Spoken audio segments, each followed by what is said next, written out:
Thank you.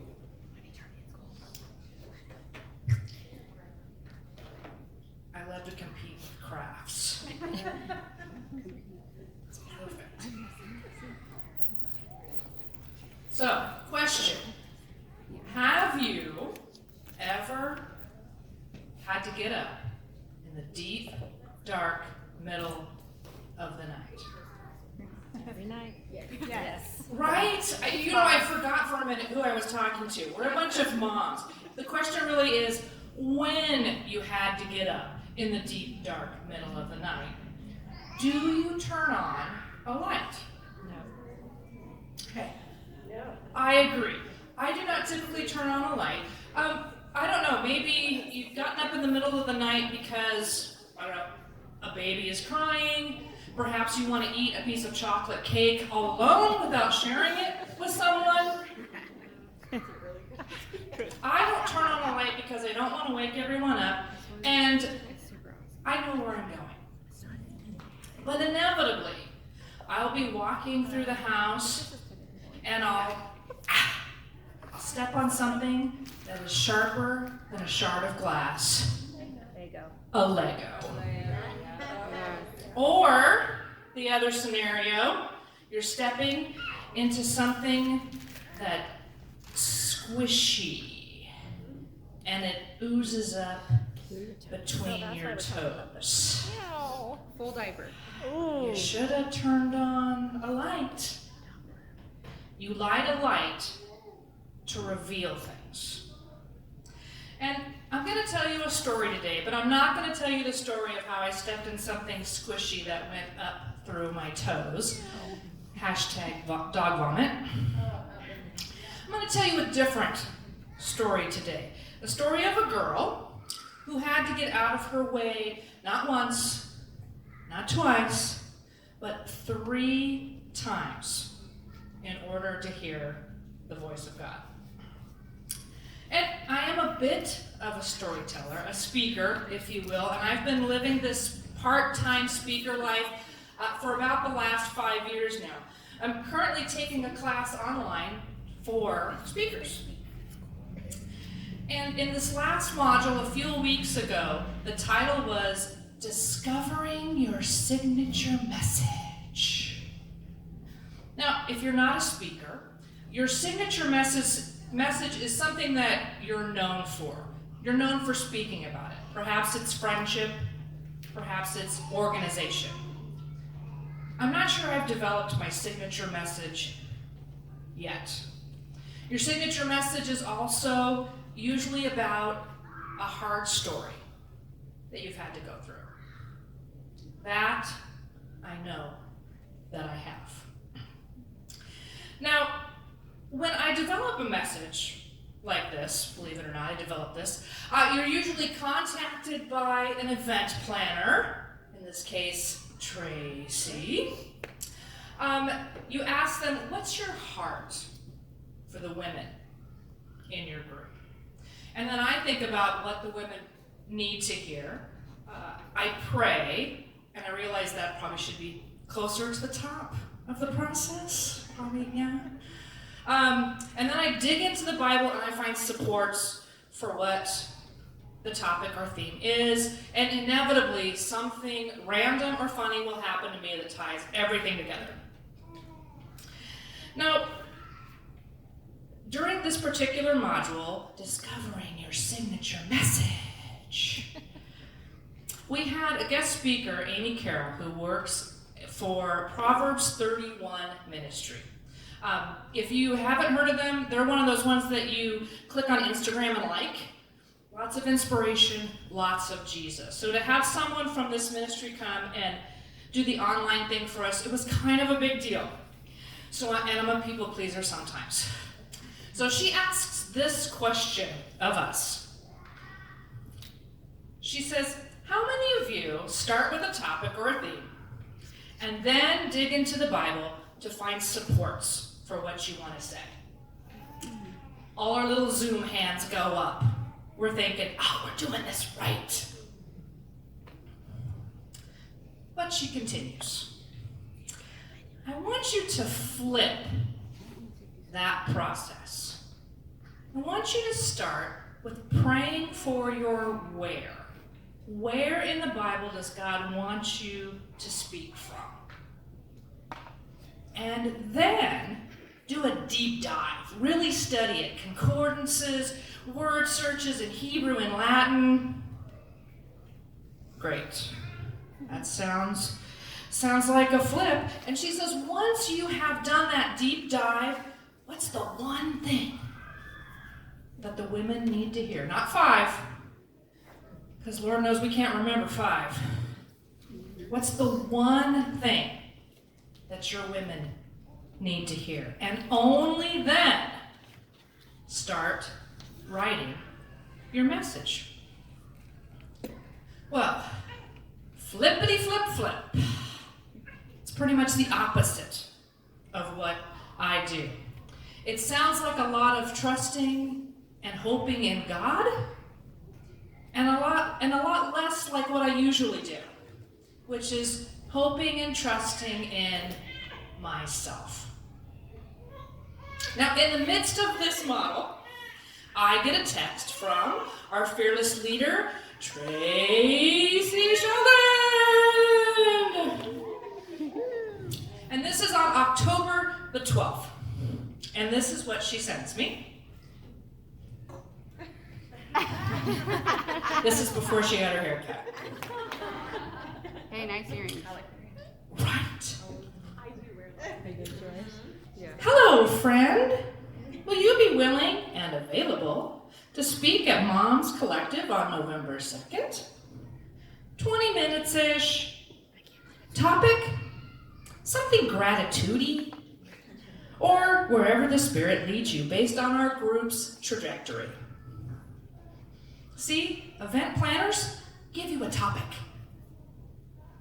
And I immediately did not return her text. Anyone else have the forget to return text problem? Don't leave, thank you, Jenna. Don't leave me hanging, thank you. So, signature message, pray for your where, find the one thing, flippity flip. In full disclosure, I have spent a lifetime struggling with delayed obedience to God. And my usual flavor inside of the shell, the chocolatey center, is usually based around control. Or my lack thereof. Or my want of more of that kind of control. I have gotten better as I've gotten older, so praise the Lord for progress. So, October the 12th, now it is October the 15th, so 12, 13, 14, 3 days. 3 days, I'm on my walk. I'm listening to the Bible on my earphones, and I'm talking to God. Okay, God, I'm waiting for my winner. Anytime now. I'm waiting quietly, or not so quietly. So, Bible playing on my app, and the sound is coming through the earphones, but I'm not really listening to what it says because I have a different conversation going on in front of that. I don't know if this has ever happened to you. Your husband is talking to you, and you realize you are not listening to what he's saying because you're making a grocery list in your head. Okay. Same kind of thing. So, I'm walking, I'm listening to the Bible, but I'm having a conversation with myself about the book of Romans in the Bible, specifically Romans 8. Romans 8 is great. If you're looking for a Bible chapter to read, dive into that one. So, the book of Romans, and specifically chapter 8, is a chapter that wrecked me. It broke me and started me on a path of healing during what I'm pretty sure is supposed to be my signature message, my hard story. This continuing journey that we had that started 14 years ago with our then 2-year-old son, who was very typically developed at that point, stopped adding words to his lexicon of language. And over a period of the next 6 months, one by one, those words disappeared. And he shrunk into a shadow of his former self. So surely, obviously, Romans 8, that's gotta be my set of scriptures for my signature message. Duh. Am I still holding on to control at this point? I'm putting my hope and trust in me, and not my hope and trust in God. So, walking, listening to the Bible, conversation with myself, and all of a sudden, all these buzzy layers of noise are flipped out of my head, and I hear something. I hear a random thought, the voice of God, if you will, but if that jeeps you out, random thought. I hear, clear and crisp, 2 sentences. Why are you hiding Thomas? Thomas is my light. And you're wondering, what's all that about? Well, I didn't tell you about a third layer of buzzy noise that was going on in my head at that point. So let's review. Walking, listening to the Bible, conversation with myself about Romans 8, and on top of that, should we send our now 16-year-old son Thomas, who's on the autism spectrum, who is classified as nonverbal unless you count 4-letter swear words, who has some intellectual and social delays, should we send him to Heartland Christian Camp for fall retreat with his high school youth group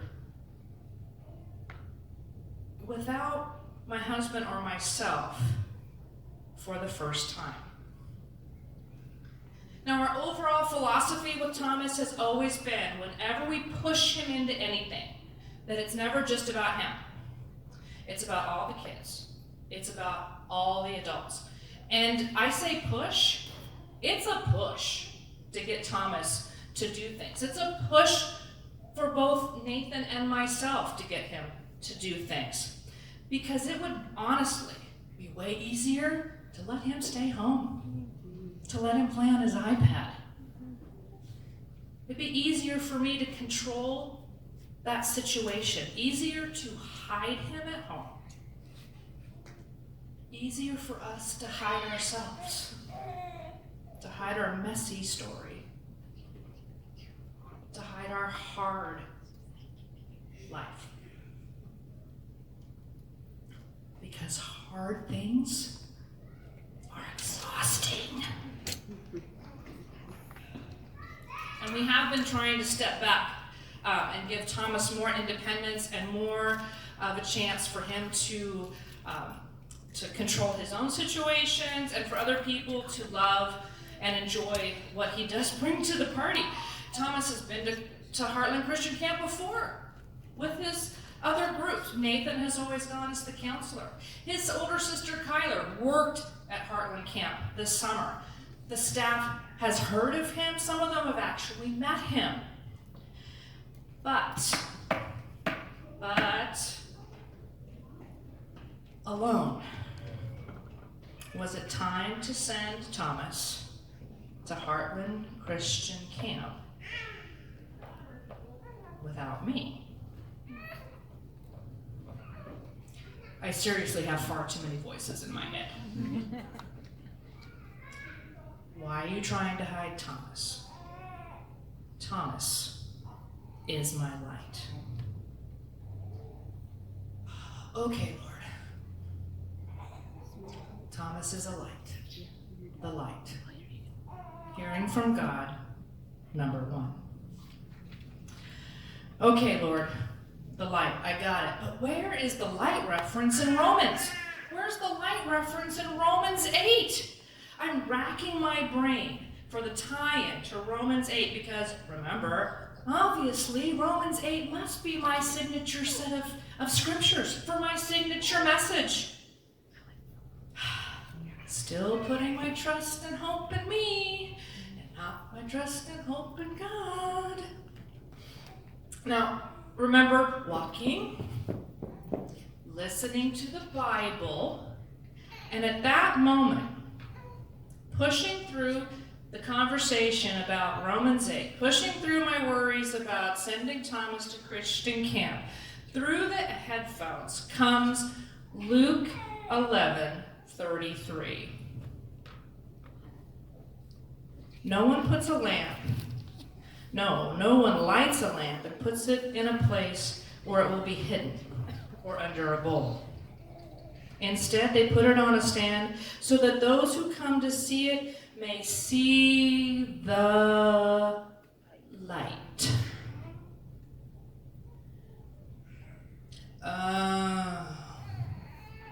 Okay. I get it, Lord.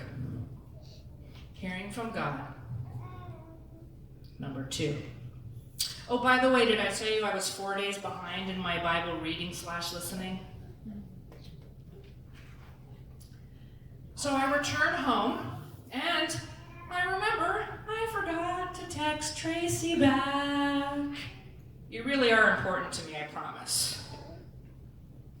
So, this is the 15th still.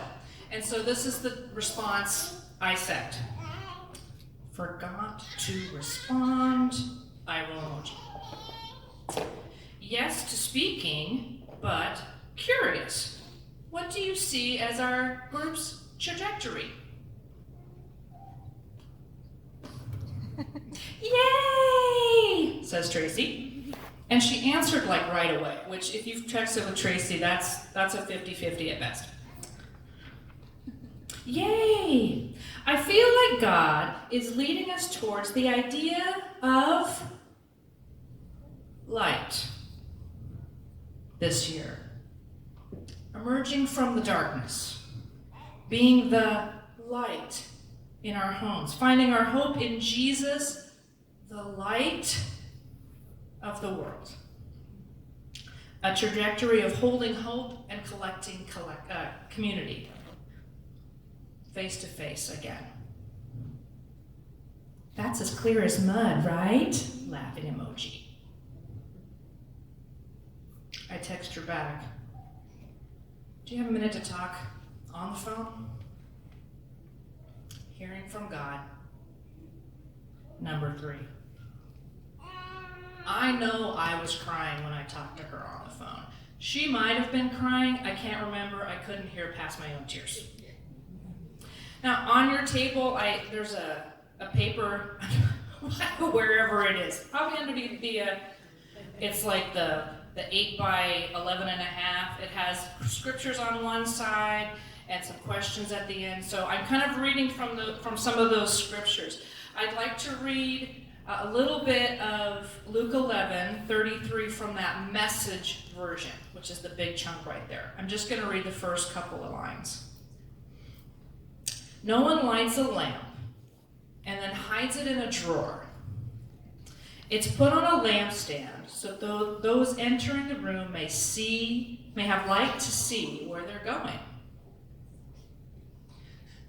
Ladies, Jesus is the light of the world, and he has proven himself true. He has proven himself hopeful and trustworthy again and again. We find it in the Bible, but I also find it in my own life. And my story, it might be hard. Your story might be hard. But the light of Jesus, the light of hope and truth and grace and mercy and all of those characteristics that we find in the Bible do not show through if I put Thomas in a drawer. Metaphorically, please don't call CPS.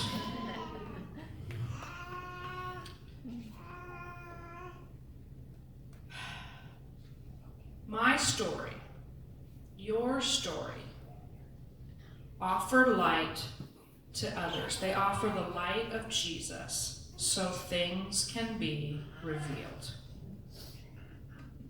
Or, as it said in the Message version, so that those entering the room have light to see where they're going. And it's not just for the tall people that we have in our lives, it's for those little small people that we have as well. You know, those ones that don't even let you go to the bathroom by yourself. So why am I telling you this long story as opposed to actually doing a devotional on Luke 11, verses 33 to 36? I mean, maybe I'm supposed to come back and do that at a different time. Some of you are hoping, no, I hope not. Why share the process? Because it's very much like a hamburger. I just want to enjoy the hamburger. I don't want to know how you killed the cow. So why the process? I am not 100% certain why. When I was writing this message, it felt really messy. And I don't particularly like messy, but you know what else is messy? Real life. As a speaker, you're supposed to have a takeaway for all your ladies. And I felt like the process of this was important to someone in this room. I believe that God uses our stories to reflect the character that we find in the Bible of God. And sometimes we don't even know the full extent of the light that we shine when we tell our stories. So I shared the story, texting with Tracy and walking through my neighborhood. And my takeaway was that I needed to quiet the voices in my head so I could hear the voice that mattered, that God is present.